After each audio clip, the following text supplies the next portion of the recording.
Safari mimi na Zanzibar, Zanzibar na mimi. Hiyo kidogo inafanana.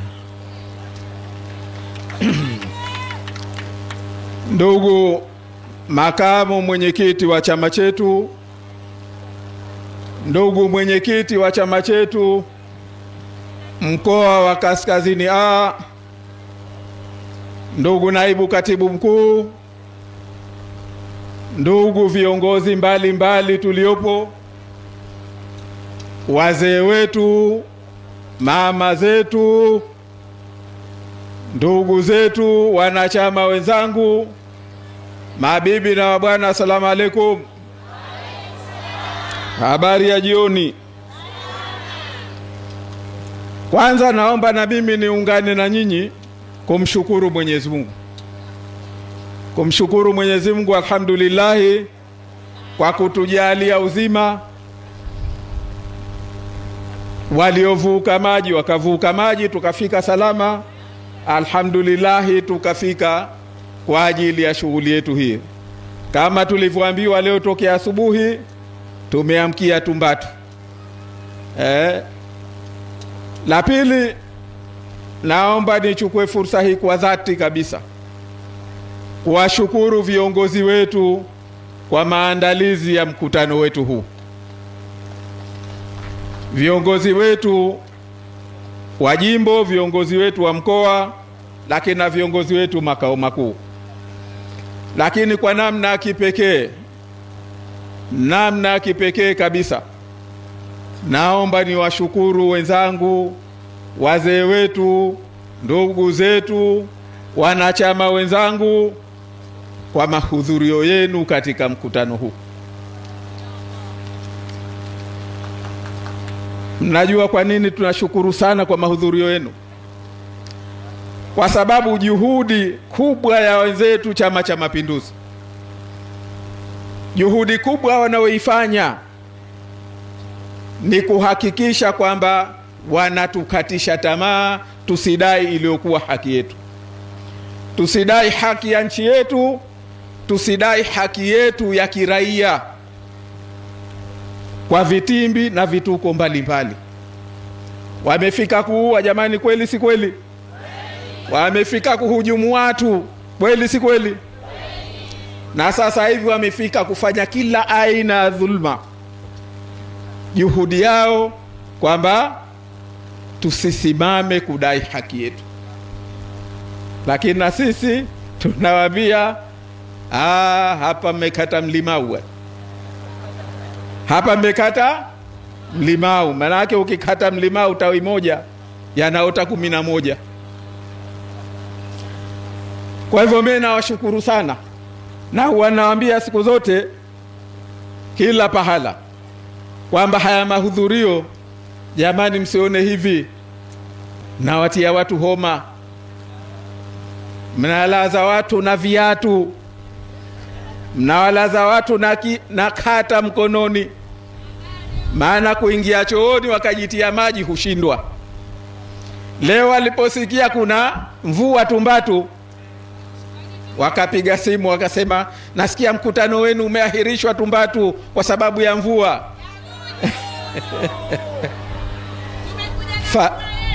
Fadhaa kichwa tele. Yote mnajua kwa sababu gani? Kwa sababu ya mahudhurio yenu.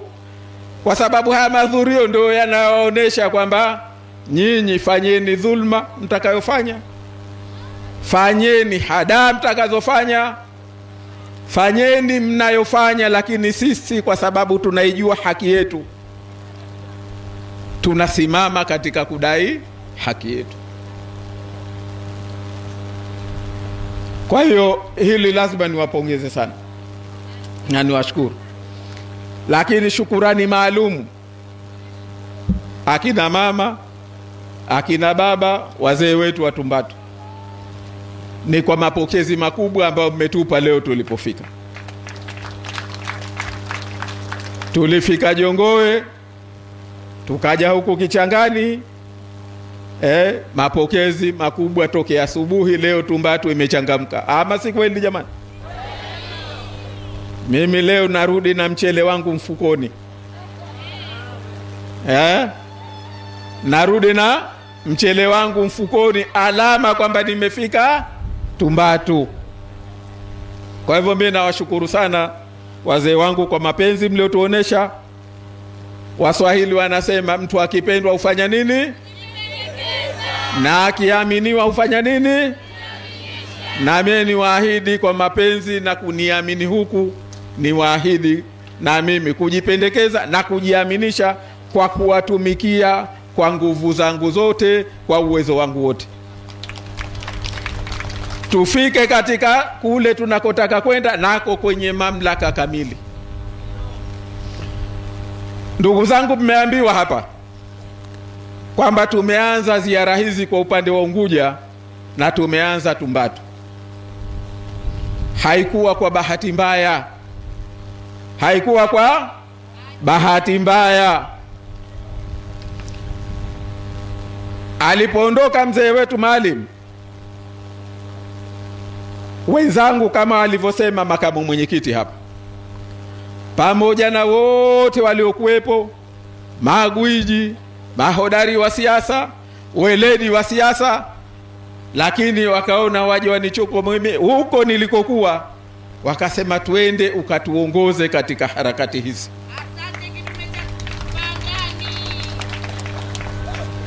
Kwangu mimi ilikuwa heshima kubwa sana. Heshima kubwa kweli kweli. Kwa sababu nilijiuliza, hawa mimi nafananaje na Maalim? Maana kama kimo mimi sikukipata. Sikupata maarifa ya Maalim. Lakini mwisho wa siku, kitu cha mwisho, hata ndevu sikupata. Angalau ngasema nimefanana na Maalim. Hawa wenzangu kilichowapa kusema mimi ninafaa kunipa jambo hili kubwa kitu gani? Lakini nikagundua kama liko ambalo tunafanana sana na Maalim, na wenzangu ndio waliloliona, ni uzalendo kwa nchi yetu. Ni uzalendo kwa nchi yetu.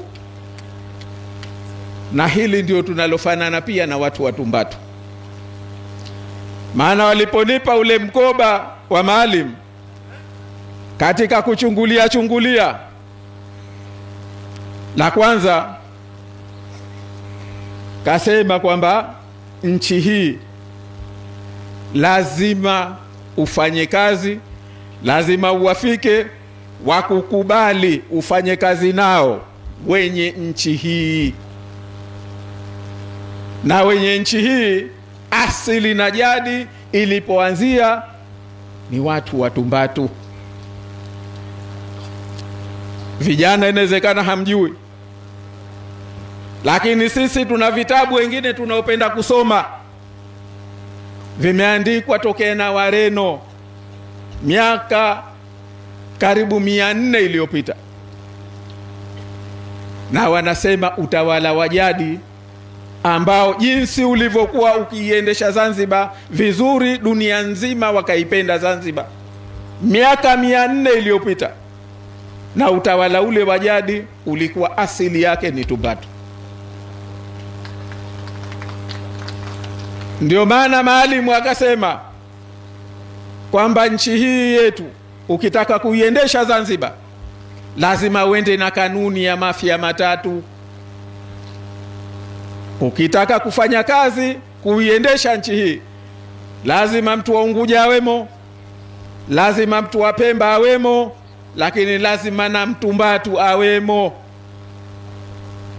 Tunafahamu jamani? Aliyekuwa atamdharau Mtumbatu, ataidharau Tumbatu, huyo haijui nchi yetu. Na kama haijui, maana yake haithamini, na kama haithamini hawezi kuisimamia, kuipambania, kutaka nchi hii ipate kwenda mbele. Ataitumia kwa sababu nchi yetu alhamdulillah tajiri. Ataitumia kwa sababu nchi yetu Mwenyezi Mungu kaipa neema. Ndio maana ikagombaniwa na watu mbalimbali tokea karne na dahari. Kwa hivyo mtu atakuja, atataka kuitumia kwa maslahi yake, kwa sababu atayapata. Lakini sisi tunachosema ni kwamba tuna wajibu wa kuipambania nchi yetu, na pahala pa kuanzia ni wapi? Tumeambiwa ni kibla. Na kibla cha siasa ni wapi? Tumbatu. Kwa hivyo tumekuja huku kwa sababu ya heshima kubwa, kwa sababu nyinyi ndio watu mnaojielewa, mnaoielewa nchi hii. Na sisi tumesema mwaka huu ni mwaka wa kuinusuru Zanzibar. Mwaka huu ni wa kufanya nini? Mwaka wa kufanya nini? Akina mama hamjanisikia, hamjanifahamu. Mwaka huu wa kufanya nini? Mwaka wa kuinusuru Zanzibar. Vijana mnanisikia? Mwaka huu wa kufanya nini? Kwa nini tuinusuru Zanzibar? Na kwa nini watu wa Tumbatu ndio lazima muwe mstari wa mbele? La kwanza, ndugu zangu, la kwanza, wenzetu nchi nyingine, hata wenzetu wa Tanganyika wanafanya siasa, lakini wanafanya siasa kwa sababu wana nchi yao. Au vipi? Wanafanya siasa kwa sababu wana nchi yao. Wana nchi yao, wanachotafuta kwenye siasa zao. Wanachotafuta kwenye siasa zao, nani ataiendesha vizuri nchi yao. Ndio maana kule kwa wenzetu Tanganyika hawashangai leo mtu katoka huku kaingia huku, leo katoka huku kaingia kule.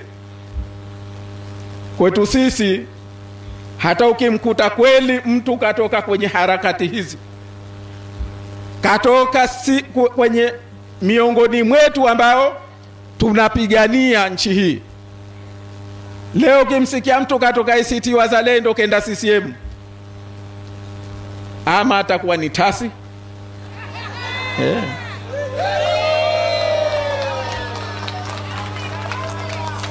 Au vipi? Maana tasi yeye, nyinyi wavuvi hampati shida kumvua. Au vipi? Maana ukitia jani la mpapai si ushampata? Naam, jani la mpapai si linamtosha? Sasa wengine ujue, tuna ndugu zetu njaa imewaingia kichwani kweli kweli, mpaka wamegeuka kwa tasi. Jani la mpapai linamtosha yeye kuchukuliwa akenda akaliwa. Na linamtosha akenda akaliwa jani la mpapai. Sasa huyu wewe muombe, sema tu itafika siku yako, ama utachomwa au utachemshwa, au naam, huyo kenda kutafuta kufanya nini? Kuliwa. Ndio utakayemkuta kule. Lakini aliyekuwa kweli hawezi kutoka kwenye harakati akawasaliti ndugu zake waliouliwa kwa mamia, akawasaliti ndugu zake waliochomewa nyumba mchana kweupe wakiwa ndani. Jamani, hajatokea Tumbatu hayo? Akawasaliti ndugu zake waliofukuzwa kazi bila sababu, hajatokea Tumbatu? Akawasaliti ndugu zake wanaowindwa kama kima, wakahama katika nchi yao, katika makazi yao. Jamani, hajatokea Tumbatu hayo?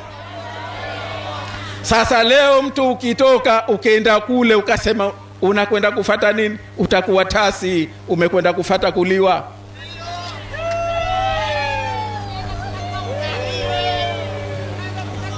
Kama si tasi atakuwa paka shume.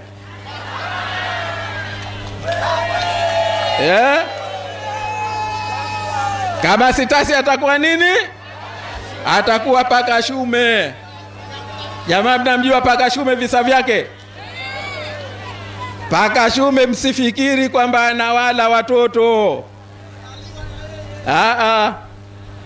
Paka shume si mnasema akawachukua watoto kenda kawala watoto wake, si ndio tunavyofikiria? Paka shume hawali bwana. Paka shume bwana, mama akinyonyesha, jamani kina mama mtanisamehe kidogo,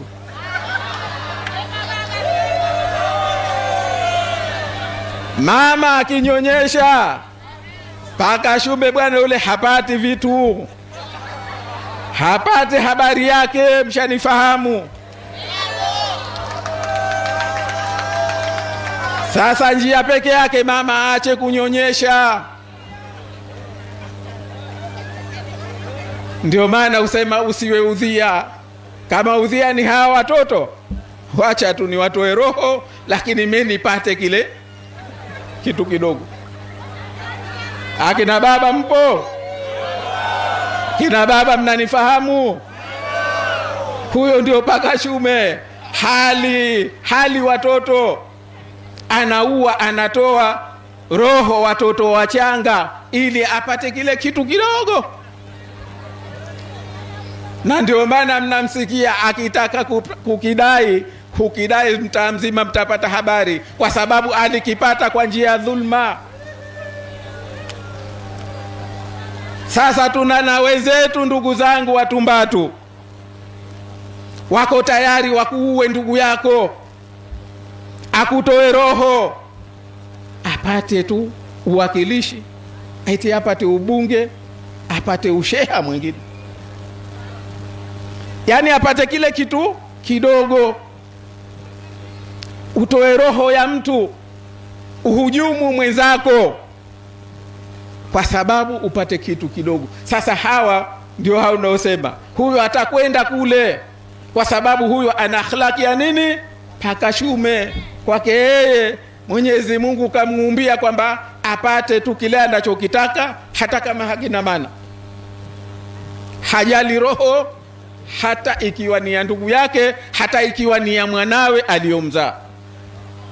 Sasa kuna wenzetu Mwenyezi Mungu kawapa mtihani huo, lakini kwa anayejijua hawezi kutoka huku akasaliti damu za ndugu zake, hujuma ndugu zake, akasema na kwenda kuungana na wale. Sasa ni kwa sababu gani? Kwa sababu sisi yote haya yanafanyika kwa sababu wenzetu Chama cha Mapinduzi kazi yake ni moja tu, ni kutumika kuhakikisha kwamba wameidhibiti Zanzibar, wameichukua Zanzibar, wameitia mfukoni. Na ndugu zangu, hatusemi sisi haya jamani. Mlimsikia Lukuvi? Jamani, hamkumsikia? Kayasema kanisani au hakuyasema? Kwamba hatuwaachii wale. Kayasema Samuel 6 Ulaya, Uingereza, kayasema kadamnasi hadharani. Sasa jamani, mnataka mteremshiwe kitabu gani? Mjue kwamba wenzetu wanachokitaka ni hicho, na hicho hawawezi kukipata kama hawajakutia njaa, kama hawaja kukudhibiti, kama hawaja kufanya kwamba lazima ukapinde magoti kuomba kila kitu. Ndio maana nchi hii leo una serikali gani? Una serikali gani ambao eti haiwezi kwenda kukopa mpaka ikakopewe na bwana mkubwa? Jamani, mmesikia serikali hiyo? Jamani, uwe na mtoto wako umpe mke. Wazee wangu Watumbatu, uwe na mtoto wako umpe mke, umwambie wewe biashara hii tunafanya, lakini mapato si yako, ya kwangu mie baba, nikugaie unachotaka. Mradi huu si wako, kila kitu aje, hata kwenda kukopa kwa jirani mpaka apate ruhusa yako wewe baba. Huyu atakuwa na mke kweli? Manake mama akitaka kijora itabidi ende mbio akamuombe baba. Baba, nakule manake mwenzangu yule ana shughuli, anataka naye sare. Baba kuna siku atakupa, siku hakupi. Au vipi? Sasa kila siku utakwenda ukiomba, mwisho mama huyu anaweza akapata watu wakampa kijora, ukapata wajukuu wa kambu.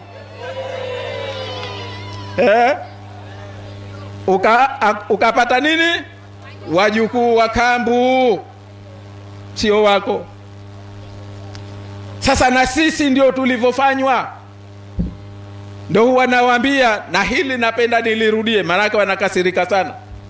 Leo tumefika pahala umekuwa huu muungano kama ndoa ya jinsia moja. Maana ndoa ya jinsia moja ni kwamba si kwamba yule aliyokuwa yeye kafanywa mwanamke kwamba ni mwanamke kweli, kakubali tu ili mambo yaende. Sasa na sisi Zanzibar tumeingia kwenye muungano tukiwa dola kamili, yani mwanamume kamili. Na wenzetu na wao wameingia kwenye muungano huu wanaume kamili. Lakini tumefika pahala leo mambo 41 wewe huna mamlaka. Sasa umekuwa kuna bwana mmoja na aliyekuwa bwana, yeye amri kwa bwana. Jamaa mnanifahamu? Watu mbatu mnanifahamu? Tumeingia kwenye muungano, tulikuwa na mamlaka kamili. Ulikuwa na jeshi, ulikuwa na polisi, ulikuwa na na kila kitu. Mamlaka yako kamili kama dola. Tena dola hii iliyoanza miaka zaidi ya 200 kabla hiyo Tanganyika haijakuwepo. Lakini leo eti kwa sababu ya muungano umefika pahala, ndugu zangu, umekuwa hata kukopa ukakopewe na Tanganyika. Hata kukopa mambo 41 huna mamlaka nayo. Wewe una serikali gani? Wewe una nchi gani? Ndio maana nasema ni ndoa ya jinsia moja. Maana wenzetu hawa ili walijikubalisha, tulianza na mambo 11 lakini wakaona hatujakuwa mabibi wa kutosha, wakasema hujapaka wanja. Tukapaka wanja, tukapakishwa wanja. Sasa basi mwanamke gani atarangia mdomo hupaki?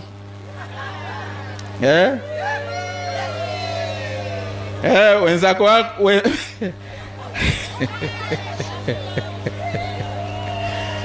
mpaka leo tumefika hatujijui wanaume au wanawake. Bora angalau ungekuwa mwanamke ukajulikana. Ni heshima eti kwa mke wa mtu. Lakini kama ni mwanamke, lakini kwa mwanamume ukawa mke wa mtu, wala mambo hayo vipi? Ndio tulipofika sisi. Bora tungekuwa wanawake tukajulikana, ni heshima kwa mke wa mtu. Lakini leo wanaume wazima tumevuliwa kimoja kimoja, tukivishwa vingine. Mpaka leo tumekuwa hata hatujulikani kitu gani. Jamani, watu mbatu mnalikubali hili? Watu mbatu mnalikubali hili? Mna nchi yenu mpaka imefika pahala. Ndio tulipofika, na ndio tunayosema, na hayajasimama, yanaendelea. Kwa sababu waliopo waliojipa mamlaka. Na ndio maana ukaona kwamba ukifika uchaguzi litakuja jeshi, kwa sababu wanalinda watu wao, wa kulinda nyumba yao. Hawajamaliza kazi hapa mpaka tupandishwe miguu tupakwe hina.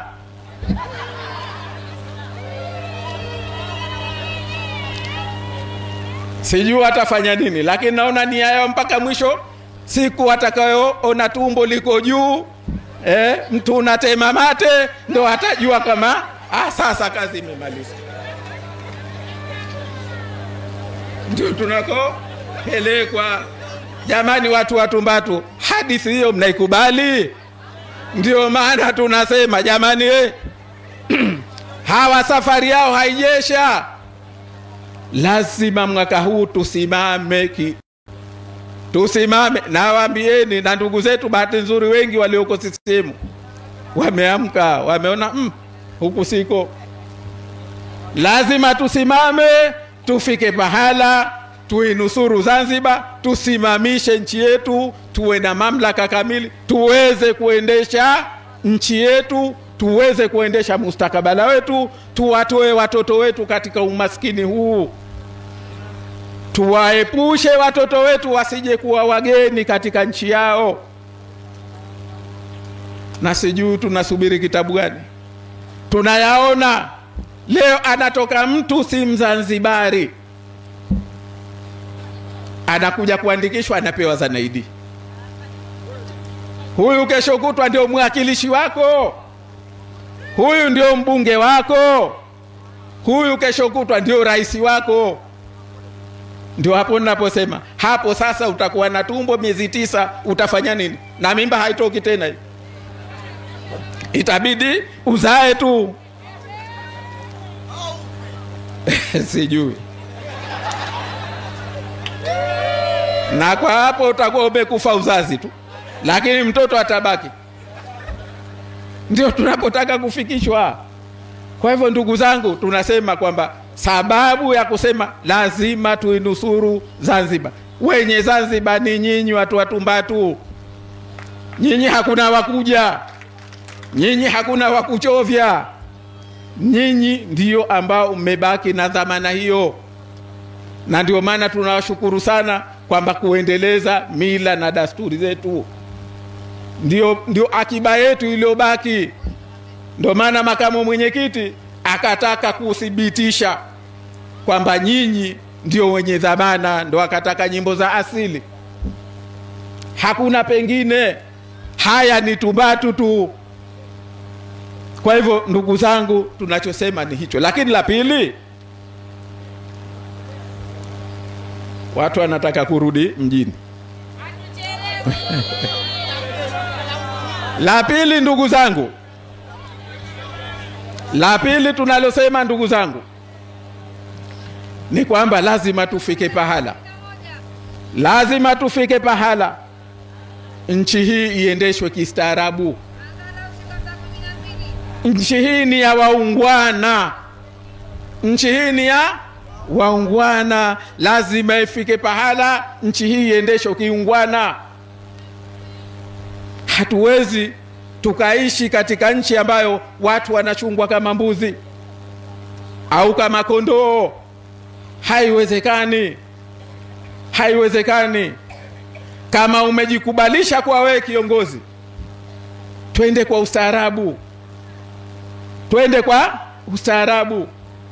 Na ustaarabu wa kwanza ni kusimamia maslaha ya watu.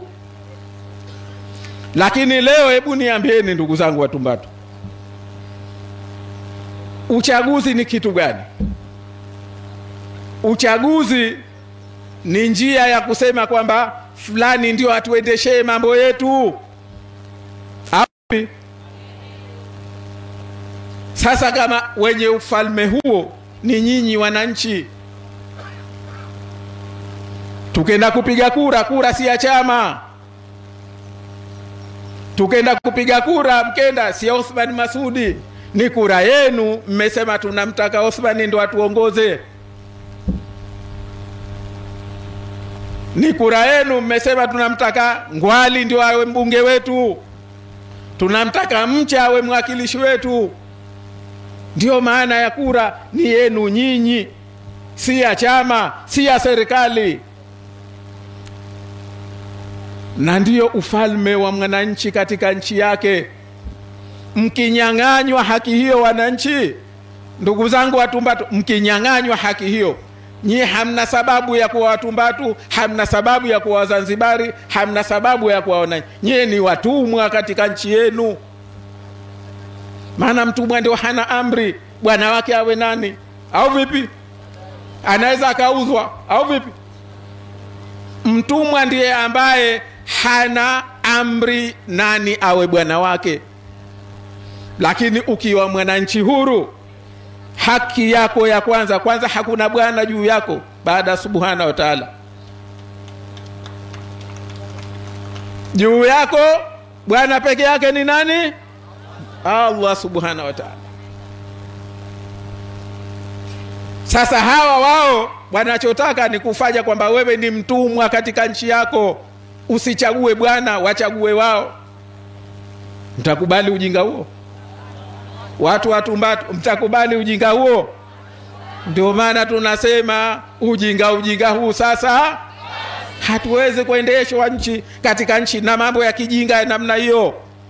Hii ni haki ya wananchi, ndio ufalme wao kumwajibisha mtu ambaye kachukua dhamana ya kuendesha nchi yao, na ndio atakapowaheshimu, na ndio atakapokuwa na nidhamu ya kuendesha nchi.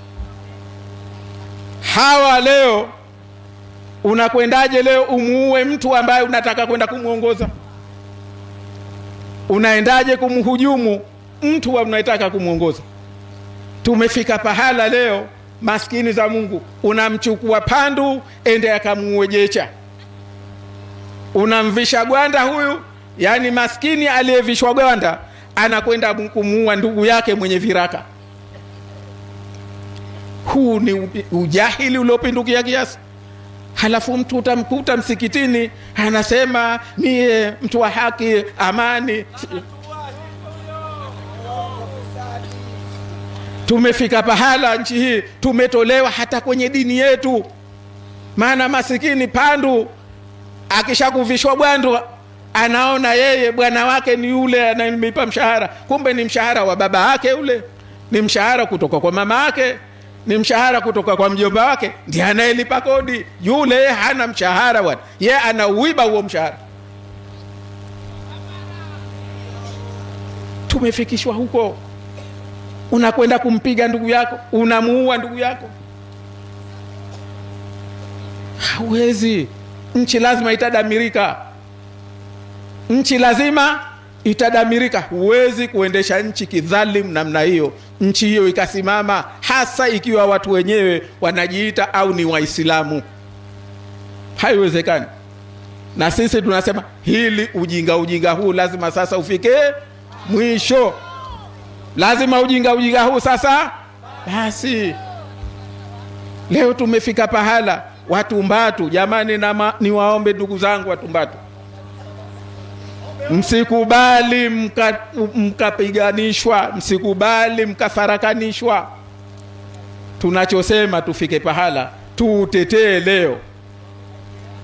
Mtumbatu ni mmoja, watu Mbatu ni wamoja, na ndio watakapokuwa na heshima, ndio watakapoheshimiwa, ndio watakapokuwa na baraka za Mwenyezi Mungu. Lakini tusikubali wanaotutenganisha, wanaotupiganisha. Ni kwa sababu hiyo wanachotaka wao watawale, waendelee kututumia. Mimi nilipoingia jambo la mwanzo, wapo mashahidi hapa wazee, la mwanzo nilikaa nao tukapeleka mapendekezo namna ya kuwaunganisha watu Mbatu, namna ya waliopata madhila kufidiwa. Wapo mashahidi hapa. Tukawapelekea na waraka na watu walioathirika na fidia. Mpaka leo badala kulishughulikia hilo, ndio hilo unaosema kuja kujengea uchochoro wa matufali. Anakuambia tayari maendeleo hayo. Anakuambia tayari hayo maendeleo, lakini maendeleo ya kuwaunganisha watu, ya kuwatendea watu haki hawayataki. Sasa wewe binadamu gani? Wewe kiongozi gani ulokuwa huyataki hayo? Leo tuitazameni Tumbatu. Tuitazameni Tumbatu jamani. Wenzetu walipoingia walisema sera yao kubwa ni nini? Uchumi wa buluu. Kama uchumi wa buluu ungekuwa ukionekana huko Tumbatu, au sio? Au vipi jamani? Ungekuwa mfano huku. Jamani, nyewe mmeuona hiyo faida yake? Mmeiona watu wa Tumbatu? Mmeuona huo uchumi wa buluu? Au mmeona buluu ya uchumi?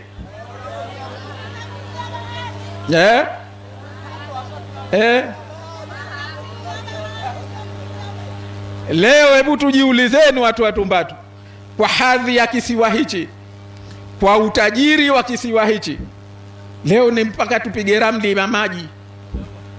Mpaka tupige ramli ya maji. Ukitaka kuja Tumbatu, kwanza ukae upige hesabu.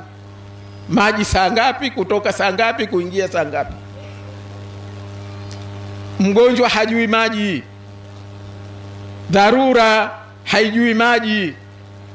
Hapa ni pahala kusema kweli, pakuwa Tumbatu hii ni mfano.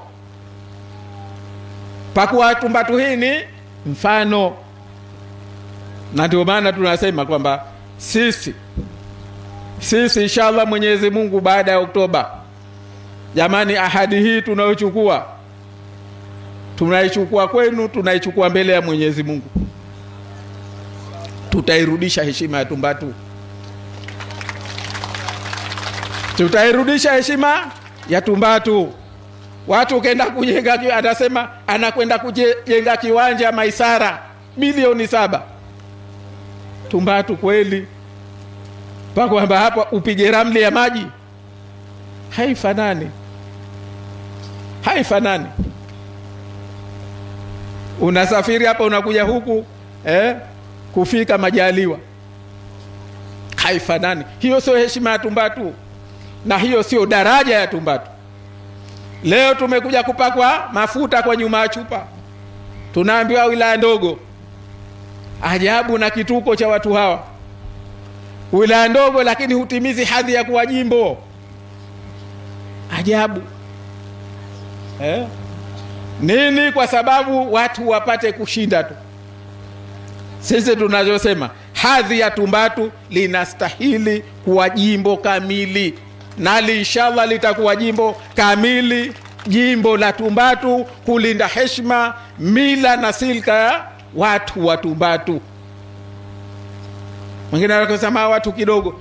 Jamani, viko visiwa vya wenzetu ambao wana visiwa kama hivi maalum, na wanavipa hadhi ya kuwa ni jimbo maalum, wanapiga kura wenyewe kwa sababu wana mahitaji yao.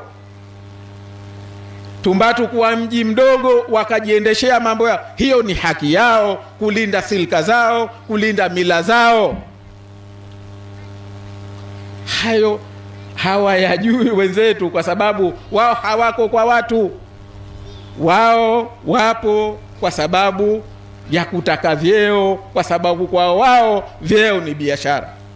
Tunachosema sisi tunataka kuinusuru Zanzibar kwa sababu hizi tulizozieleza. Una pahala kama Tumbatu, lazima Tumbatu haiwezi kuwa maskini. Tumbatu haiwezi kuwa pahala kama hapana serikali. Tumbatu haiwezi kuwa ukawafanyia mambo ya kutaka kuja kuharibu mila na silika zao. Haiwezekani. Leo unaambiwa kunataka kuja utalii, watu wameshughulika. Utalii kama watu wa Tumbatu watataka utalii, uko utalii halali, na serikali itakuja kuwasimamia kufanya utalii halali ikiwa watautaka wenyewe. Mimi niwaombe ndugu zangu wa Tumbatu, kama mlivyosimama kupinga mlilokuwa hamlitaki, musimame kupinga halahala na ardhi. Halahala na ardhi. Kuna watu wamemaliza mava, wamemaliza makaburi, wanatazama Tumbatu, wanaona kuna kipande cha ardhi kinavutia kweli kweli. Utakuja kuambia mwekezaji utakuwa wewe mwenyewe, mtu wa Tumbatu, kwa uchumi unaoutaka. Ndio maana tunasema sisi mwaka huu ni mwaka wa kufanya nini? Wa kuinusuru Zanzibar. Nchi iendeshwe kistaarabu, nchi iendeshwe kwa mila na silka za watu wa Zanzibar. Nchi hii iendeshwe kila mwenye haki yake apate haki yake. Nchi hii iendeshwe watu wawe wamoja. Kwa hiyo hizo ndo tunasema sisi ni miongoni mwa ahadi zetu. Labda wenyewe watu wa Tumbatu mseme sisi bwana tuko tayari kule kule, turudi twende nchi hii julikane haijulikani, nchi hii Tumbatu ibaki bado ipige ramli ya maji. Lakini naamini watu wa Tumbatu hilo hamlikubali, au vipi? Kwa hiyo nimalizie ndugu zangu, nimalizie kwa kuwaomba, ndugu zangu wa Tumbatu, kwamba Wazanzibari wameamka, waliokuwa wengi. Wako ambao mpaka kiyama kitafika hawatoamka, hao fungu la Mungu. Lakini wako wengine bado tu wamo usingizini. Ndugu zangu, mimi waombe tuwaamshe,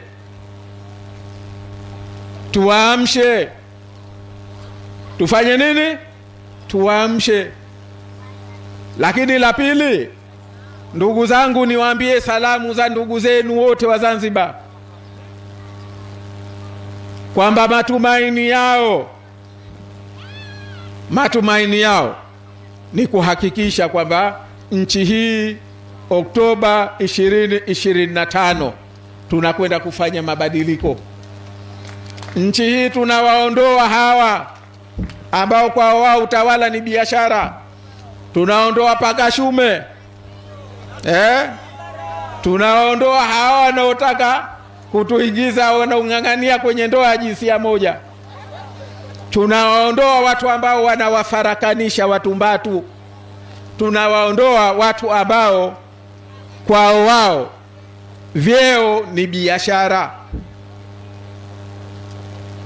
Wazanzibari wako tayari. Matumaini yao ni kwenu watu wa Tumbatu, matumaini yao ni kwetu ACT Wazalendo. Mimi naomba moja tu, jamani, tusiwaangushe. Jamani, tusifanye nini? Tusiwaangushe, tusimame tukasimamie mabadiliko haya. Tunasemaje tusifanye nini? Tunasemaje tusifanye nini? Tusiwaangushe Wazanzibari, twende tukasimamie mabadiliko. Aliokuwa hajaamka tukamwamshe, aliokuwa bado kalala tumwamshe, na sisi wenyewe tulioamka tusimame tukasimamie mageuzi haya. Jamani, tuko tayari kwa hilo? Tuko tayari? Hawa si wababaishe, hawa kazi yao mara hii wanachojipanga ni ghilba tu, wanajipanga wizi, kwa sababu wanajua kwamba namba hazisomi tena mitandao yote. Hawa wanajua kwamba limegoma. Wazanzibari wameamka, kuanzia Tumbatu mpaka Chokocho, wote wameamka. Watumbatu na Watumbatu wa Chokocho wote wameamka. Watumbatu wa Kisiwa Panza pia wameamka. Washajua, washanukiwa. Mateke yao yatakuwa makubwa, lakini tusivunjike moyo, tusimame kidete, tukahakikishe Oktoba 2025 tunakwenda kufanya nini? Kuinusuru. Tuko tayari watu wa Tumbatu? Tuko tayari? Akina baba mbona hamuonekani kama mko tayari? Hebu tunyenyweni mikono. Tuko tayari? Tukawaambieje kwamba ujinga huu sasa? Ujinga huu sasa? Ujinga huu sasa? Na washukuru watu wa Tumbatu, tumechukua ahadi, tunachukua deni. Inshallah tutakuja kudaiana. Asanteni sana.